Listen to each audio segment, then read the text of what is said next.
Good evening, everyone. It's January 10th, 2022. Wow.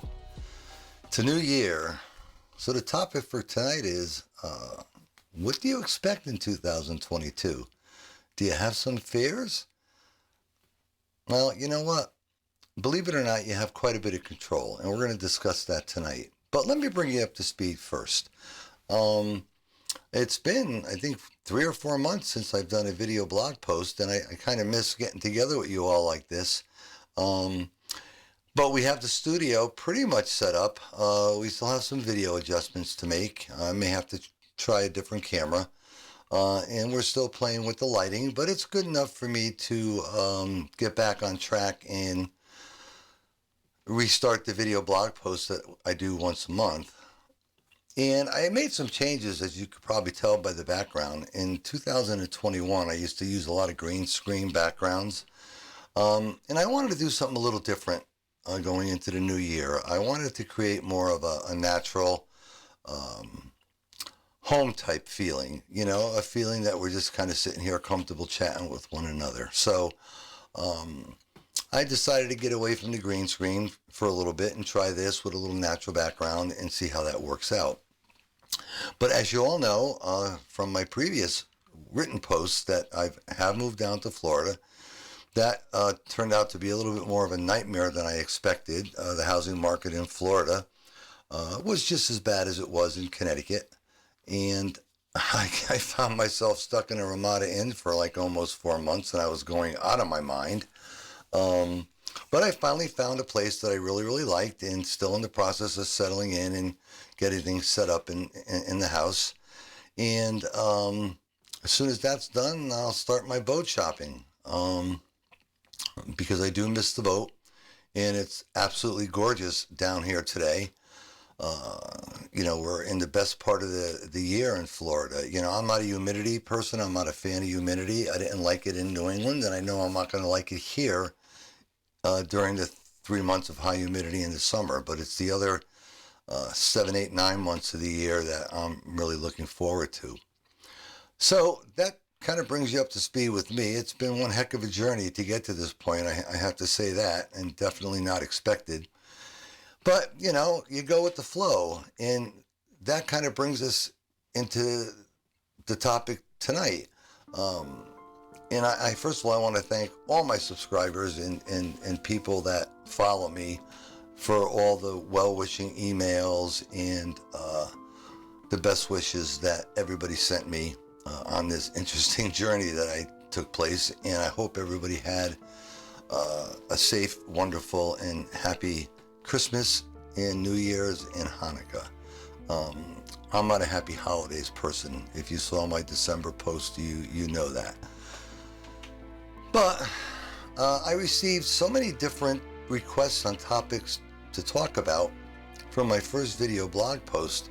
But the general theme and the impression that I got from the many emails that I received is people are so concerned about 2022 and what's it going to bring for us. Concerned to the point that you could almost read a little bit of depression in their words. And, it doesn't take a rocket scientist to watch the news and see how people are feeling about 2022. I mean, obviously politics is a roller coaster right now, and it's going to continue that way into 2022. I try to not to get into politics in my posts because, as a writer, you don't want to offend anybody. I'm not a political commentary person, so I don't choose a side.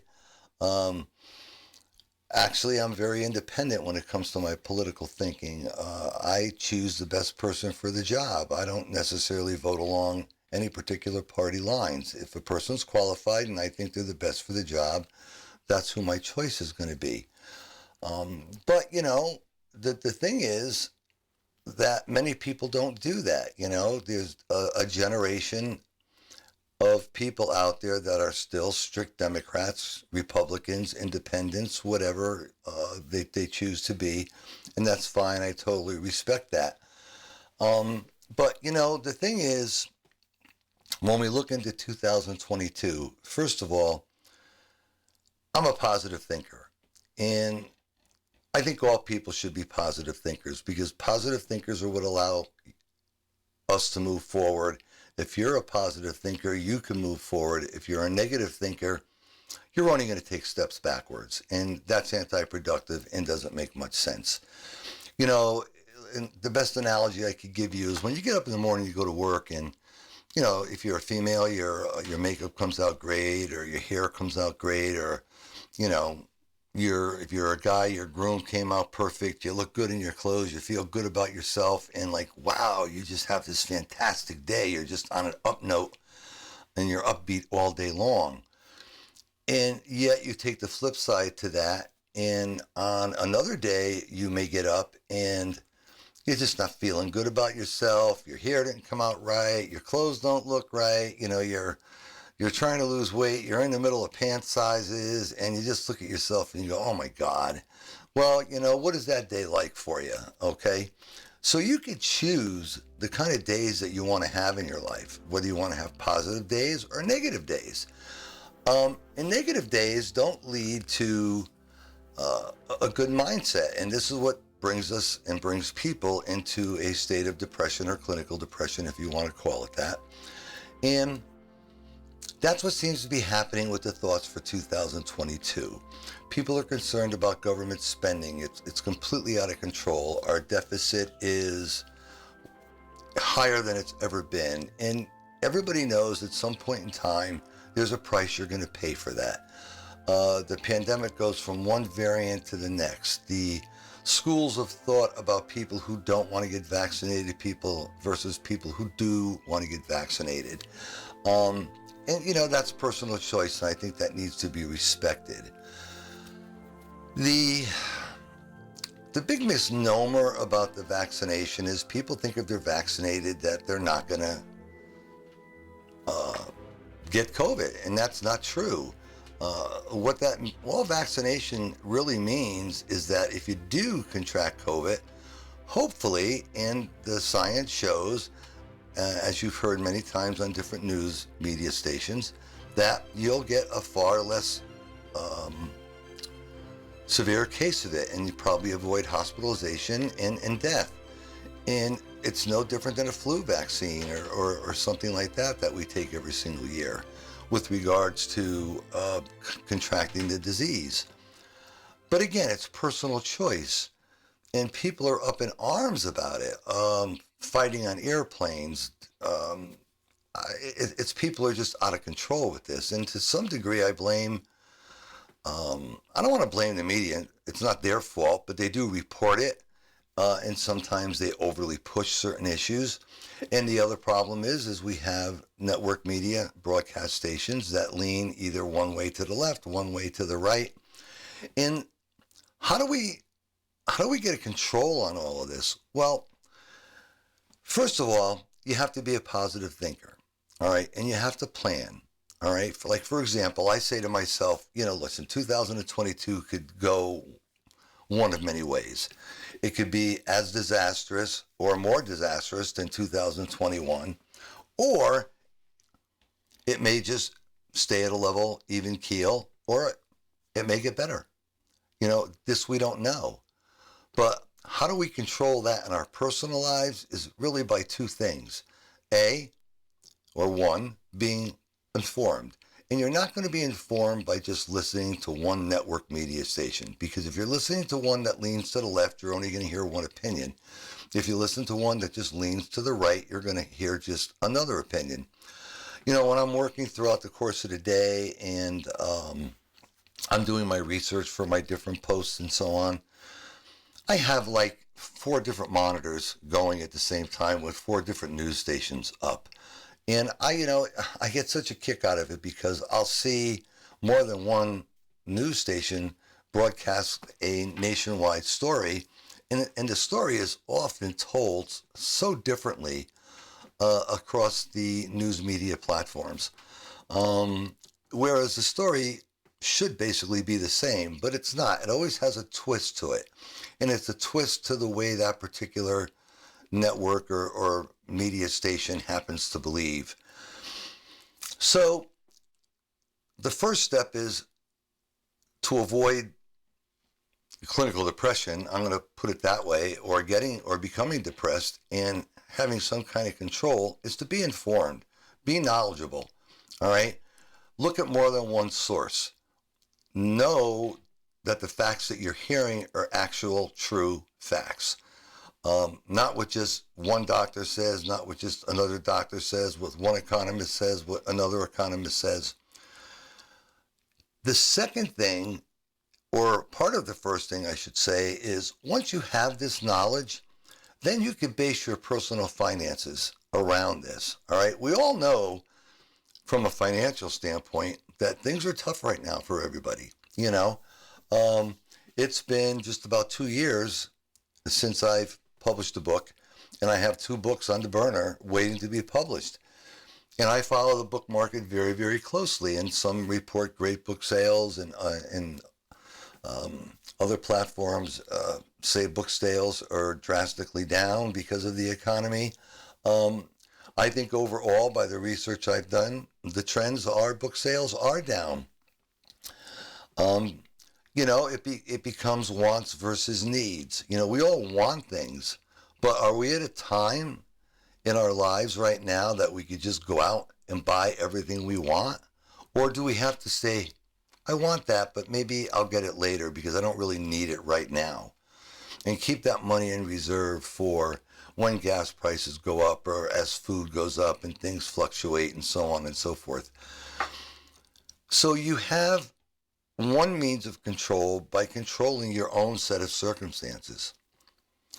The second and probably more important thing that you have to control what happens in 2022 is your ability to voice your opinion. And you do that in the voting booth. I can never understand for the life of me why so many people don't vote. That is the one time every 2 years for your senators and Congress people, and every 4 years for your president, that you could really make a difference. Okay? And let your voice be heard, not necessarily in a television forum, but in the form of who you vote for. Why would you not do that? And then complain about it afterwards. Okay? So you have 2 very strong methods to have some control over where your life goes in 2022. No, you may not be able to control gas prices, but you could control whether you could afford to put gas in your car or not. And you do that by controlling your personal spending. As I stated, I don't feel comfortable at this particular time. Book sales are a funny thing. The book market has changed drastically over the last 25 or 30 years. Now they're with 12, 13 million titles on Amazon. You publish a book. If you're going to make money off of that book, you're probably going to make it in the first 6 or 7 months. After that, there's so many books coming out, people move on. And I don't know if this is the right time to publish these books. I'm not sure what the market trend is going to be for 2022 yet. And once I make that determination, then I'll decide whether I'm going to publish this year or wait until 2023. In theory, what's the rush? Because my finances are geared upon and geared around me affording to live and doing what I could do as I need to do it. I don't rely on, oh my God, I'm running out of money. I've got to get a book out. All right. Well, because there's no guarantees it's going to sell. Okay. Just like, although I firmly believe we'll never see another lockdown, because that would be political suicide for any politician right now. But hours being cut at work, whatever the case may be, you have to plan for these things. Okay. It's, my dad used to say, God rest his soul, never base your life upon your 40-hour paycheck and your overtime, because you never know if the overtime is going to stop. And we used to say that around the fire department, come the holidays in the summer when people would use a lot of their vacations, or in the winter or whatever, there would be tons of overtime. And for a decent period of time. to the point where people got so used to that overtime that when all of a sudden it stopped, they're like, oh my God, how am I going to pay my bills? So my father used to say, your overtime that's your play money. All right. Be able to live your life on your 40-hour paycheck. So it's all about planning. Everything is about planning. Now, I'm not saying that you should not get takeout food. You should not go out to eat, take your family to dinner. I'm not saying don't go on vacation. I'm just saying be realistic about what you could afford.